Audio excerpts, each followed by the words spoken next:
Wow, pedaling a 175 millimeter crank arm? Well, that's long. Feels like I'm riding my dad's bike. Hey, granny gear here for old guy in a bike. I am out on something.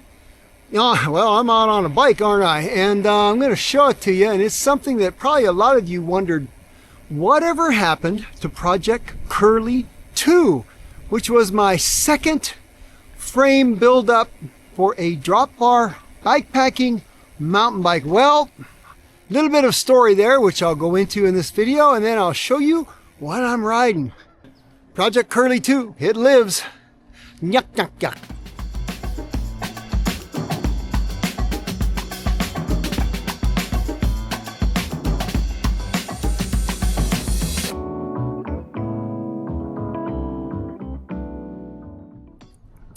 Well, okay then. Project Curly. In this case, behind me, Project Curly 2. Now you may remember, if you've been following this channel, that Project Curly was my way of making use of an old hardtail 29er mountain bike I had sitting around. It was like old aluminum hardtail, kind of a little trail bike for a 120 fork, never intended for bike packing. And I thought, wonder if I could put drop bars on that and convert that into like a little bike packing bike. I wasn't using it for anything else. And so that is exactly what I did. And it turned out really, really well. Now I had to work around things like it didn't have any braze-ons for racks and all that, but Old Man Mountain, that came to the rescue and allowed me to put basically racks and bags and stuff on a bike that was never intended to do that. And the whole thing turned out really well. I used a wide drop bar, Richie Corralitos bar, which is kind of designed to make those kinds of conversions, and it was so fun to ride, and I really enjoyed it. And I have a series, Curly series, and I'm going to link that at the end of the video, so you guys can kind of catch up. But that was a success, and got me thinking that someday I wouldn't mind having a dedicated bike packing frame, though. Something, well, it'd be nice to have it. Probably metal, titanium, steel, aluminum's okay. Not carbon, probably. And I'd want all the braze-ons, right? I wouldn't want to have to go too far out of my way to figure out how to put a rack on a bike. I just want to screw it onto the frame. And if it had extra water bottle mounts and all that, and geometry, and took the right kind of tires and all that, well, all that would be just fine. And since Project Curly 1 was a good success, I thought, well, maybe we should put drop bars on that too, because I like the hand positions and stuff. I'm not doing really technical things on my bike packing bike. Well, along comes David Turner and Turner Bikes. Now, you may not be familiar with Turner Bikes. This guy's got a storied history. I mean, he's a legend in the business, going back to racing bicycles himself downhill. He's a fast old guy still, let me tell you. He's someone to contend with. But now he had done like championship level. I mean, lots of stuff, lots of podium positions from people who are riding Turner bikes, both cross country, downhill through the years. Well, now he's kind of slowed down now, and he's doing just some nice line of titanium hardtails, both in like rowdy trail bikes, hardtail trail bikes, to gravel bikes, to all-road bikes, to what have you. And all that to say that he ended up with a couple samples of a bike he built up just to see how it would work if he thought that was something he wanted to do. And he called it the Venn.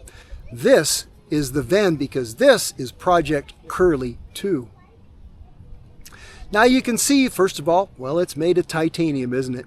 And it's lovely. It's got a nice tube set that's designed, well, mildly oversized to be able to carry a little extra weight like you would do if you were out adventuring.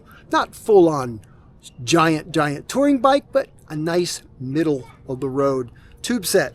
It's got braze-ons aplenty. It has all the water bottle mounts. It's got top tube mounts both by the head tube and by the seat post for those little top tube tank bags, fore and aft.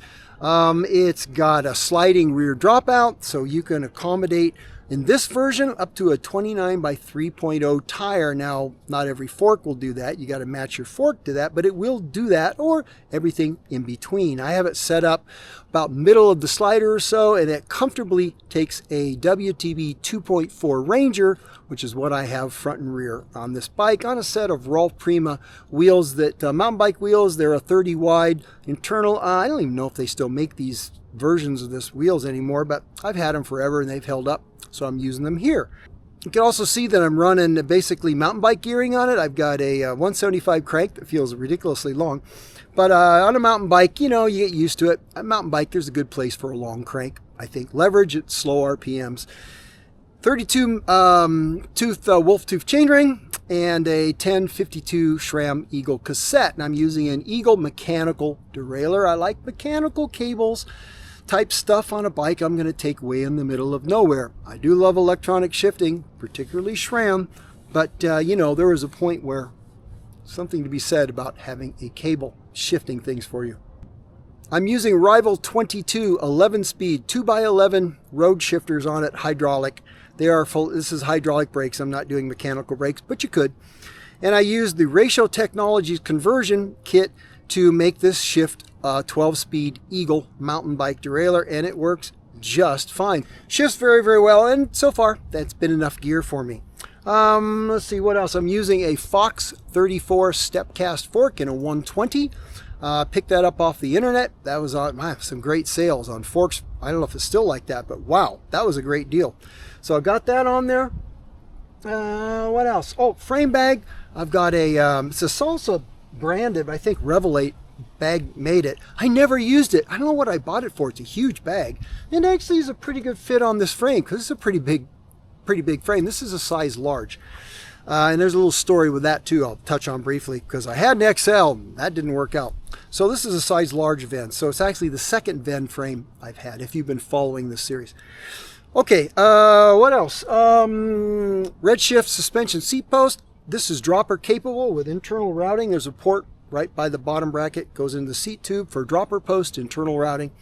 My choice to give up the dropper for technical ability with having some cushion over long pedaling days. My low back, I want to treat it well, and I have a little wolf tooth quick release seat clamp there. If I want to drop the post for a technical section of speed downhill, well, I can do that. I can pop it back up. We'll see how that works out, but the Redshift seat post, super comfy. The bar on this, it's a Ritchie Venture Max 2 and a 52. I really love their Coralitos bar. Their Coralitos bar for converting a mountain bike that was flat bar to a drop bar. It's super shallow drop, super short reach, 24 degrees of flare, various widths. It's my favorite bar, but it's got 15 degrees of rise, which was great for Curly 1 because it had a teeny little head tube. The Venn does not. It's got a big head tube. So I wanted to put a bar on it that had less rise, and so I'm using this. I'm not sure if I love it as much, but we'll see. Why bigger head tube on a Venn, you might ask Mr. Turner? Well, this is his thinking about that.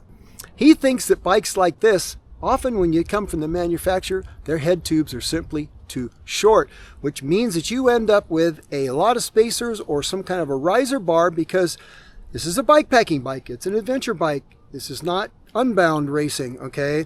Aerodynamics mean nothing on something like this. It's really about comfort and performance and getting that bar where all day and rough days aren't going to just torch your back and your neck over time. So he's like, well, why not just put it into the frame to begin with? It's an interesting way to go. It isn't that common right now. It kind of more used to be. The only downside I can say is it does reduce standover. So if your head tube, you know, comes up and you've only got so much slope that you can slope, well, it does reduce standover. Other than that, I can't really see a negative for a bike like this, but we're going to talk about that in a minute because Mr. Turner would like to have your input on this next version of the Venn because he just built a few of these just to see how it was going to be. This is one of them. But when he starts production, well, he wants to refine it a little bit. He'd like to have your input. We're going to talk about that in a second. Now, if you may remember real quick, I had one of these before, a Venn. It was an XL size. It was something he had sitting around. He said, I'm going to send you this. I want your feedback on it. I want you to use it because when I do the next series of Venns, I want to make any changes I think I want to make. It was too big for me. I actually built it up. I put all the parts from I got here on it, basically what you see. And I had zero standover, almost less than zero. It just didn't fit me. I would have had to have been 6'4", 6'5", or something, or really long legs to make that work. It was a big bike. And then he found this large frame. It would have been out somewhere someone was using it, and he got it back. He said, no, I want you to try the large, and that's what I have here. That fits me actually really well. I've got it set up either for racks or for soft bags. I've got a budget handlebar bag using a like a stuff sack. I'm going to be messing around with different gear, so stay tuned. I'm going to be playing around with this, but you know, with the Old Man Mountain Rack series and the different panniers and things I have, and the fork mounts and stuff, even for a suspension fork, I got lots of different ways I can go bike packing with this, but that is yet to come. Now here's your opportunity as viewers of this channel to comment and help Mr. Turner refine the next series Venn, because he just did a few of these just to see. Now his vision for this, for the Venn, is kind of a titanium version of like maybe a cutthroat, salsa cutthroat, or maybe even kind of a salsa fargo, something in that line. So he's designed this with a top tube length that's a little shorter than a full flat bar trail ripper is going to be, and yet a little longer than maybe a drop bar mountain bike or gravel bike would be. The idea that he can put a drop bar on it like we have now with a 30, 40, 50 millimeter stem, or a flat bar on it, or an alt bar with something maybe like a 90 millimeter stem or something like that, and it'll all work fairly well. Compromise, yes, however, that makes it versatile, because maybe over time, well, maybe you want to change things up. I think I might want to do that too with the Venn. I'm considering, as much as the drop bar is fun, I'm actually thinking about going to some kind of an alt bar, something maybe with a little front loop on it. No rise, I can't have a rise, it's got to be flat. Quite a bit of sweep, something interesting. So, and I'll use mountain bike controls on it. So if you guys have something you like, you can suggest that to me too. But Mr. Turner, he'd like to know what you think about Venn going forward. For instance, here's some thoughts he'd like some feedback on. For instance, what are your thoughts on the taller head tube approach? Is that something you'd like to have built into your bike? After all, this is party pace, isn't it? This is adventure riding, it's bike packing. So being a little bit more upright, a little bit more casual, well, that has some value. Would you rather not have that in spacers or handlebar, you know, accommodating it with a riser handlebar? Or would you rather have the head tube lower and be able to adjust as you see fit? Anyway, that's something he's wondering about and pondering himself. What are your guys' thoughts on that? External cable routing. This has full external cable routing except for the internal dropper post at the bottom of the seat tube. Now, I'm a fan of that. I think for this type of bike, it's totally worthwhile. On my gravel bike, I do like semi-internal routing. I do like that. And a road bike, well, I'm a fan of full internal. Yeah, I know. I'm a geek in that regards, but that's what I like. Visually, that looks good to me. But on a bike like this, a lot of people are probably going to be running mechanical shifting still, right? I would, because I think that makes a lot of sense still for a bike you're going to take way out in the middle of nowhere for maybe days at a time. And I think external routing, well, what do you care? If it's got a cable showing, meh, this isn't that kind of a bike, that kind of a world that we're in if we're out adventuring. Convenience and being able to repair something quickly and see a problem, I think that has more value. What do you guys think about that? Would you rather see internal routing options in this, or keep it external, please? Geometry. This is conservative, I think. It's kind of in the middle between some slack long trail shredder or something much more upright, much more compact and tight like a gravel bike would be. What do you guys think? Geometry-wise, where do you think the Venn's happy spot would be? What about frame bosses? What about braze-ons, right? Well, this has a full complement of them. What would you like to see? What is something absolutely you gotta have, and what is maybe not needed? This bike has, like I said, 2 sets on the top tubes, one fore, one aft by the seat post, the seat tube area. It's got triple water.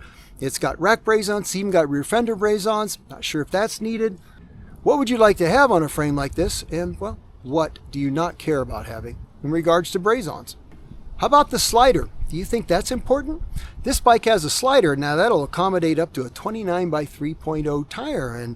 And I think a slider has rear slider dropouts, I'm saying, has a lot of value, because if you really crush something, you break your derailleur, you snap your hanger off, you don't have a spare, you went through your spares already, you've broken your chain, it's too short, well, you can single speed it. If you got the tools, you can single speed it and at least have one gear to pedal out somewhere. And you can adjust, you can push your rear wheel back, and that allows you to not just run a bigger tire. Maybe you want a longer wheelbase because you like that, or maybe your heels are hitting your saddlebags or something, or panniers, you know, and that makes that better. I think sliders are worthwhile, but they also add cost, and they add weight, and they add a little complexity. It's one more place to creak and come loose and give you problems. So what are your thoughts? Do you think sliders on the Venn, is that worth it, or just extra weight and complexity that we really don't need? When we're talking about these sliders and the ability to run a bigger tire, how big a tire should something like a Venn take? Is a 2.6 enough? I don't have any reason to ever run a 29 by 3.0. I don't think I would ever do that. Hey, who knows, maybe 29 by 2.6 is a pretty big tire. And this will easily take that. But should he go out of his way to run the bigger tire like a 29 by 3? And what about 32-inch wheels and tires? That's kind of starting to be talked about in the marketplace of ideas of bikes. Is 32 going to be the new hotness, or is it just like, well, is that the next 650B that really still isn't any better, or maybe a little worse than 29-inch wheels? I don't know. We're going to find out. Should he consider 32-inch wheels? Will that really be the next big thing? I don't know. What do you think about that? So if you have any feedback to the things I mentioned, just sitting here kind of looking at the bike and pondering things, if you got any feedback from Mr. Turner, put it in the comments. I know he'll be reading it, and I'll get him over here. I'll get him over here to read it and comment. I'll tell him, hey man, you got to come into the comments. You need to be there because it's crazy. Those people they're going wild. They're going wild. You got to come in and settle them down because they want crazy things with this Venn, crazy things, and you got to get them straight. We'll get him over here. We'll get him into the conversation, and I think that'll be a lot of fun. And he'll learn something, and maybe you'll learn something, and you can help him make a better bike, because after all, he wants to make what you want to buy, doesn't he? All right, adventures await for me and the Venn. I just got to carve out some time and hopefully let it cool down a little bit here in Southern California, and I'll get out and I'll refine the kit for this thing, and I'll see what kind of adventures and what kind of trouble I can get myself into. You guys have a great week and or weekend, and as always, go ride your bikes.